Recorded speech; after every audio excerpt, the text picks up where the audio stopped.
En este video vamos a hablar en forma resumida para recordar algunos conceptos básicos sobre los estabilizadores.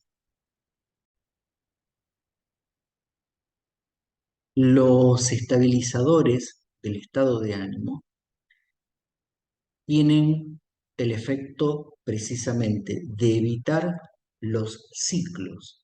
Estos ciclos pueden tener una predominancia en cuanto a síntomas afectivos, en cuanto a síntomas motores, incluso sintomatología psicótica. No obstante, lo que permiten es resolver esta ciclicidad, permitir un estado mucho más estable. Estas moléculas son las que están indicadas, por ejemplo, para los cuadros bipolares. Muchas veces uno observa que aparece el paciente en la fase depresiva, se le dan antidepresivos, mejora, sale del 4, pero vuelve a tener una recaída. Entonces, ¿qué es lo que se piensa? Perdió efecto el fármaco, está con una dosis baja, eh, se cambia de fármaco, etcétera, etcétera, y este proceso se repite incontables veces. Entonces, el tratamiento que uno tiene que pensar es, ¿hay ciclicidad? Vamos a los estabilizadores. Uno puede tener diferentes tipos de ciclos.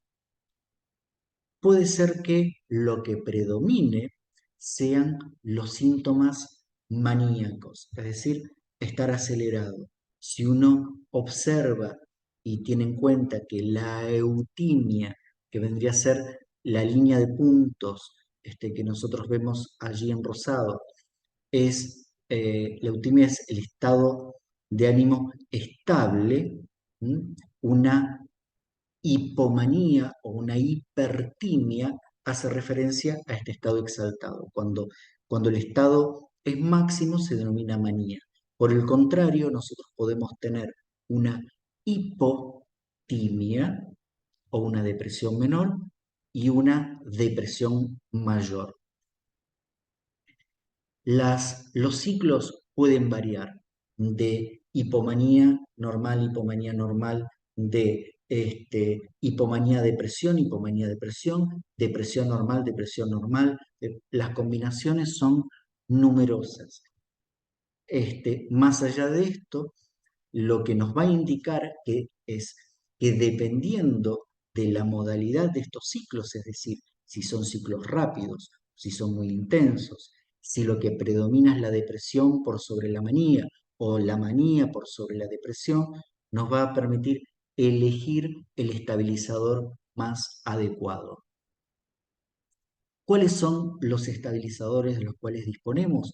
Por un lado tenemos las sales de litio, por otro lado los fármacos de la familia de los antiepilépticos y por el otro los antipsicóticos. Las sales de litio se utilizan desde hace muchísimos años, no por eso han dejado de ser efectivas, tienen numerosos efectos por la gran cantidad de mecanismos de acción que tienen.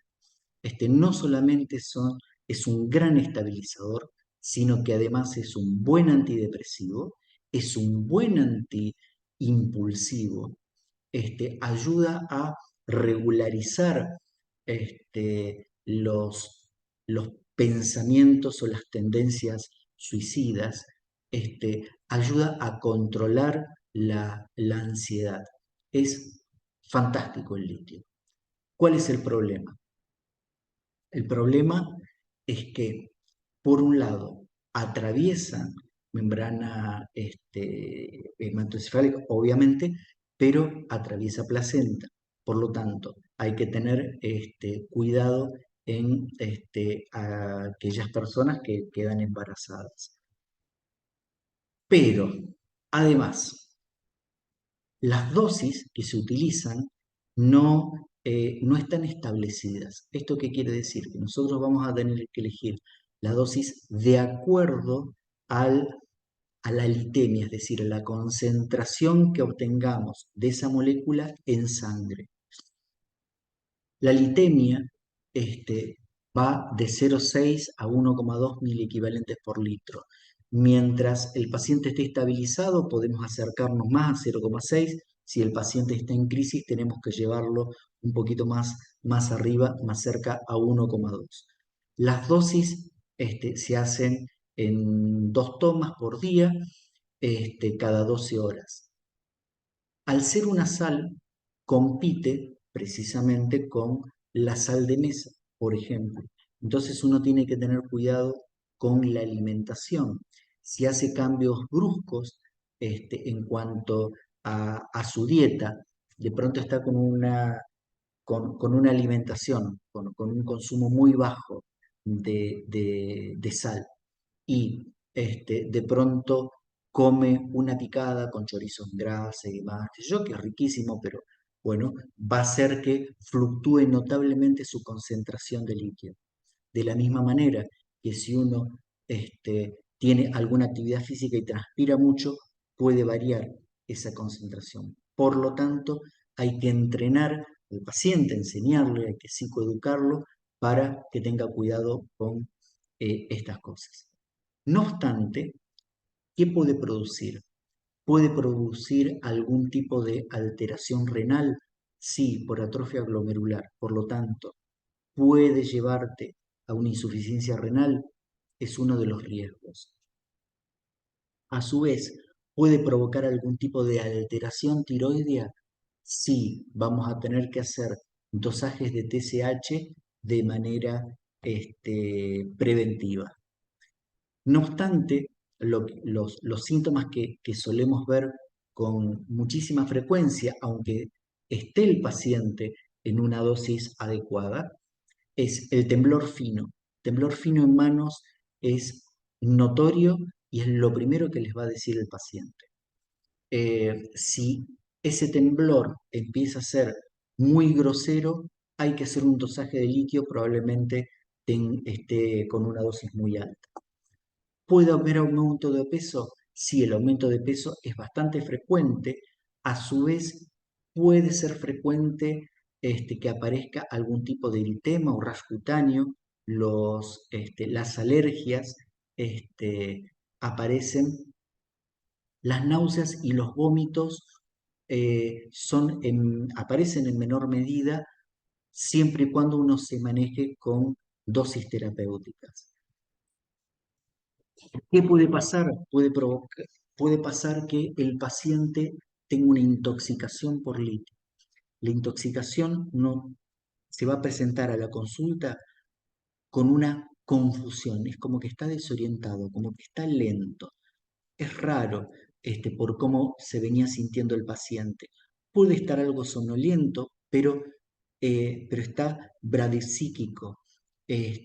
¿Puede haber alguna alteración cerebelosa? Sí, el paciente es como que le cuesta encontrar la estabilidad. En casos más profundos puede llegar a tener convulsiones y el paciente se puede llegar a morir. Por lo tanto, si le hacemos un dosaje de litio, está muy alto, lo podemos sobrehidratar por sarcoiduresis, pero si tiene síntomas neurológicos sumamente altos, podemos necesitar diálisis. El uso de antiepilépticos está muy aceptado para todos los ciclos, este, para todos los cuadros que ciclan. Dentro de ellos, uno de los primeros que se ha utilizado fue la carbamazepina. La carbamazepina es un fármaco que, ya vamos a ver, que son bastante parecidos entre sí en cuanto a farmacocinética y demás. Este, pero se lo utiliza cuando para algunos cuadros bipolares, pero que son muy impulsivos. Es más, tiene cierto efecto antiagresivo. Además, se suele utilizar en clínica médica cuando hay neuralgia del trigémino y a veces para deshabituación de algunas sustancias.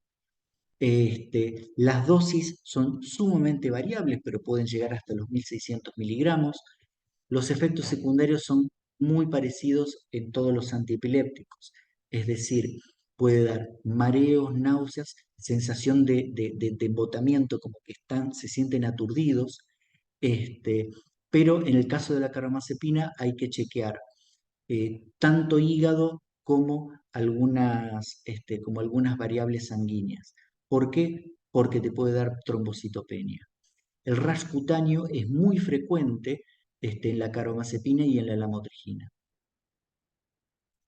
Em, los riesgos, como ya hemos visto, la hipotoxicidad es la más frecuente.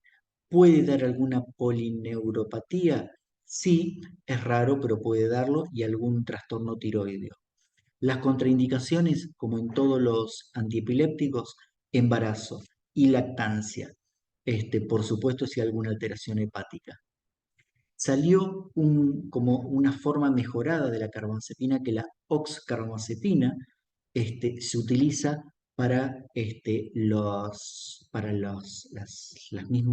los mismos cuadros, pero ustedes fíjense que los efectos adversos son sumamente menores. También se da 2 veces al día, puede llegar hasta los 1200 miligramos. Eh, lo más frecuente que se ve es la sensación de embotamiento y el rash cutáneo. Pero, por supuesto, todo es en menor medida a la oxcarbazepina. De todas maneras, hay algunos estudios que muestran que el efecto terapéutico es menor que la carbamazepina, ¿no? El ácido valproico de valproato es un buen estabilizador del ánimo, se utiliza mucho para cuadros bipolares. Este, También hay que darlo en 2 tomas. En este caso, cuando hay síntomas mixtos o cuando hay manía y depresión, responden rápido los pacientes, pero suelen quejarse de aumento de peso. El aumento de peso es bastante frecuente, sumado a la sensación de embotamiento y demás. La lamotrigina es un fármaco bastante más noble que los anteriores. Se utiliza para cuadros bipolares tipo 2, es decir, cuando lo que prevalece es más la depresión que la manía. Acá lo más frecuente que aparece es sensación de embotamiento y la alergia. No obstante, en general son moléculas bien toleradas. Uno puede utilizar también antipsicóticos atípicos. Dentro de los antipsicóticos atípicos que tienen eh, eficacia probada como estabilizadores, tenemos la clozapina, la olanzapina. Recordemos la clozapina, que hay que tener en cuenta la granulocitosis. En cuanto a la olanzapina, debemos tener en cuenta el aumento de peso y la sedación. La quetiapina es un fármaco de primera elección en los cuadros bipolares. La ciprasidona es una alternativa, sobre todo porque, a diferencia de otros antipsicóticos, tiene una incidencia en cuanto al peso algo menor. Y la lurasidona, que tiene un perfil más suave, también se le está empezando a utilizar como estabilizador, pero muchas veces hay que tener en cuenta lo siguiente. Los cuadros bipolares rara vez responden a un solo estabilizador. Si tenemos suerte, bueno, pero generalmente hay que combinarlos. ¿Esto qué implica? Implica que la cantidad de efectos secundarios e interacciones va a aumentar notablemente. Por lo tanto, hay que hacer un muy buen seguimiento, no solamente de su estado de salud mental, sino clínico.